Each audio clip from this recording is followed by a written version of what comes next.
sabi ng tatang, ay ba't ka naman aalis na? Alam mo kung kako tatang, pag hindi ako umalis, makapag-aasawa ko. Sino yan? Hindi sinabi mo. Mapili na siya kako. Pati kako yung amain niya. Nakikita niyo kako, halos abutan niyo dito. So yung tatang gusto. Si Modesto. Talagang pumipod yun. Naabot ng gabi sa bahay yun. Pinakakain ko na tuloy. Sino si Kung Modesto? Gustong-gusto nga siya. Gusto. Ay, ka anak. Mag-asawa ka na, ka sa akin. Hindi na. Tatang Modesto. Oo, ngayon. Sige. Sino pa ang gusto niya? Si Pasig. Hindi ko po gusto yun eh. Ang gusto ko po ako sa Banteng. Naku! Putang na mo ikaw! O yun lang, huwag ka na kasi Banteng. Bulok na rin pala ka. Bago yan natin pa. Putang na mo ikaw! Yun nga, pinaggiling kami sa ngayon. Bulok na ang ano? Bulok na rin pala ka. Bago O yun lang, kawag ka sa mo ka!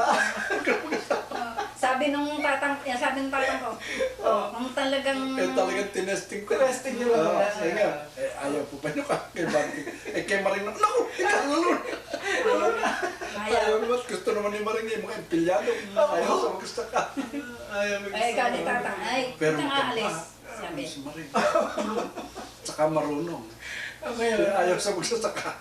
Gusto yung empilyado. Ngayon kung aalis ka anak, sabi ganyan, susundan ka. Di magkakalat lang kayo ron. Sabihin mo sa kanang makipag-usap sa akin. Dito. Oo, yan. Narinig ni Atikwala ngayon yan. Bago pupunta sa amin tatang mo kila Atikwala muna. Oo. Sinabi ni Nanak Wala. Oo.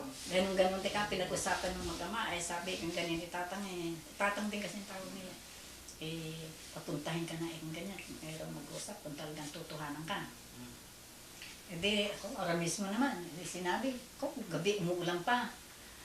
Nagpunta. Ang pinagtataka ko lakas ng ulan kung pumalik sa bahay, tuyo. Siguro nilalagay sa bungbong ng damit. Tuyo, pagpalik na ako pumunta sa amin, gibisin mo pala Atikwala. May sa gabi ako eh. May sa gabi na. Ano yun? Ngayon Yung gabi, hindi mo nakita. Hindi, may sa gabi na kasi hindi tinatawag ng ulan. Panig sa amin ni Tuyo nakadaanan niya bukid. Nakapalay ang lakas. 2 kilometro nga ang layo namin. Lalakarin niya gabi. Palang gabi pag naulan na Tumatalo. Yung dadaanan mo panay na bukid yan. Ngayon ikaw nang Muulan tatanggol pa. sa kanya. Nagtataka sila, ba't ako ito yung dumating? May amain ka pa naman kanting kinikilalang magulang. Sabing ganyan. Kailangan naman ikaw makausap rating ganyan. Yung amain kinikilalang magulang. Sabing ganyan. Kung Paeng. Oo. Ang sabi nung kanyang ama yun. Sabi nung tatang ko yun sa kanya. May magulang ka pa naman ikaw. Kunyari nga naman ikaw ko nag-iisa. Tingin, ay opo, ikaw ganyan. Kinabukasan ng gabi Ala pa naman yung aking tatang. Paano nga? Gusto yung tatang des. Nasa sugalan. Sino? Ang tatang ko. Dumating sila dalawa ni tatang wala. Sinundan nila sa sugalan. Si Binatay tatang nila lang magdamag. ako. Tatang des to lang. Nandun ako sa silong.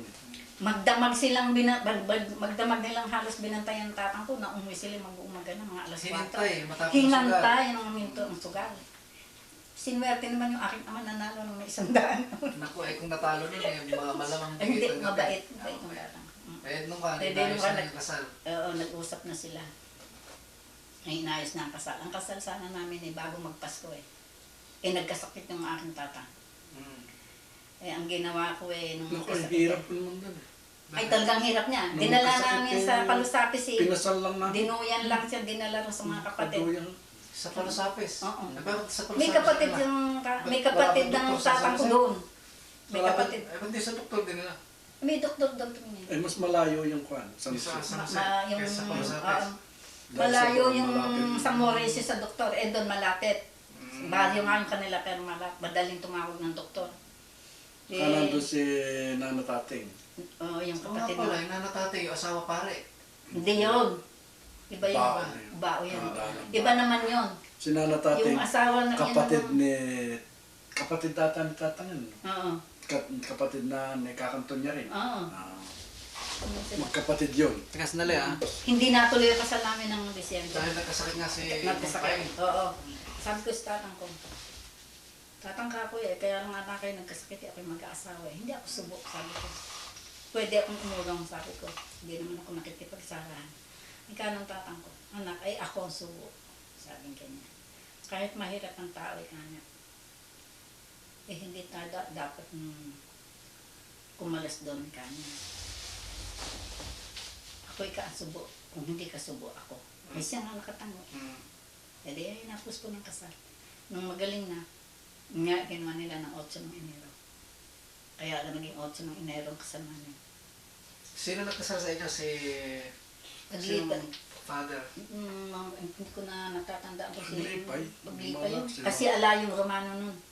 Nagkaroon ng, ano ba yan, yung kumbensyon ng mga pare. Pare. Ng mga Oo, Katoliko. ng Katoliko. Wala. Bill, ano yun? Tinawag pa kami ng 10 araw. 1930.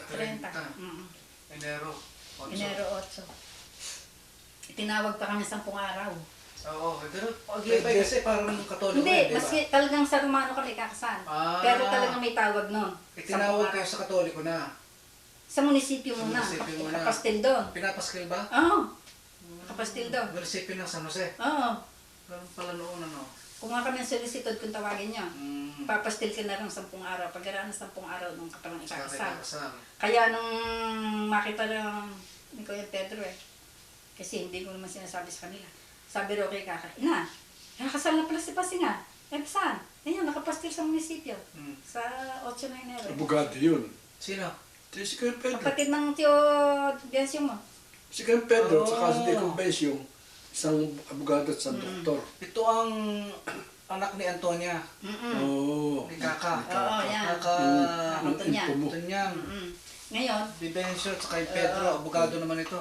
So, Swerte paano yung mga anak nito. Puro mga titulado. oo. Yun lang, Mestra, yun lang pinag-aral ni Kaka eh. Yung dalawa. tatlo. Si Wala naman Ditching Simbanting Mestra, tapos. Bante. Si Ditching Maria, Escribienta, Maria. ng munisipyo. Si Kuyang, at yung abogado. Si Dikong Doktor. Si Atidagang, Ditching Andat. Si Hindi Atikikay.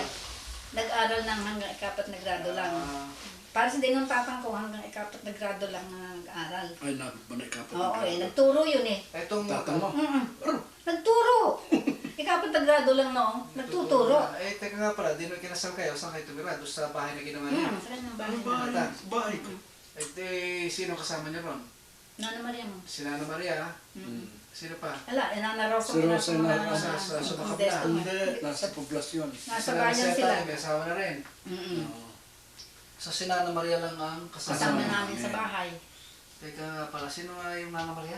Kapatid nyo? Anak Lumibay. ni- Ah, yung nanay ni ano? Ni Kuya Mang. Tamanlong. Oo.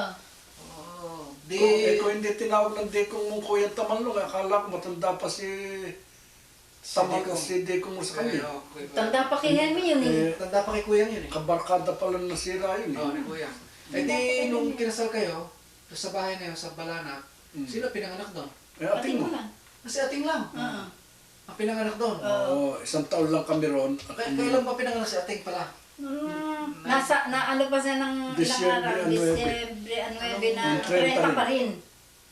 At 30 pa rin. Oo. Sakop pa rin ng Nasakop din ng 21 1930. araw ng Oo, Enero, Disyembre pinanganak siya. Mm. Ilan taon kayo tumira sa Balana? Eh, noong lang taon na yun. Yun ang taon na Tapos yun. malis na kayo. Oo. Eh, Kinuha mangyari, na kami ng kinumbida kami ng impunton niya mo na walang magpapasaka doon sa bukid Mag-aasikaso. Mag-aasikaso. Kung hindi ang ingkong mo, si Yung Tatang, tatang ko. yung biyanan ko. Si, oo, Ngayon, niya. umuwi kami ron. Mm. Ang aming titirang bahay yung kay Kaya at Ditsimbanteng. Yung Titsimbante. pinili nga natin, yung pinili ko na nga bahay na. Oo, yun na Yung nga. sa teacher. Oo. Yun yung bahay na nakita ko. O yun, bahay natin. Hanggang ngayon yung bahay natin doon. Ayun. Yun ang binili namin, ang binayaran namin. Ngayon, naintindihan ko na yung kung paano kayo nakaalis sa Balana. Tapos, Inamukoy na kami inamukoy kaka. kami. ngayon, Ang tatang naman, ang ingkong mo naman nagkasakit na. si Ingkong Paeng. Paeng. Oo. Ako na nagkasikaso ng lahat ng lupa niya sa Santo Tomas. Lumipat kami ng Marso. Sa Abar. Oo. Marso ng 31 yun. Oo, lumipat kami ng Marso 31. Mayo 15 namatay na ama. Kaya kami na yung kami na nang kaya kami na nangasiwa nung pasa kami ng punto niya mo. Punto niya. Oo, kaya hiwalay kami ng tatang mo no. Siya andun sa Abar, ako sa Likaon. Sa may tapat ng Santo Tomas. Malaki ba ang lupain talaga nila? Oo.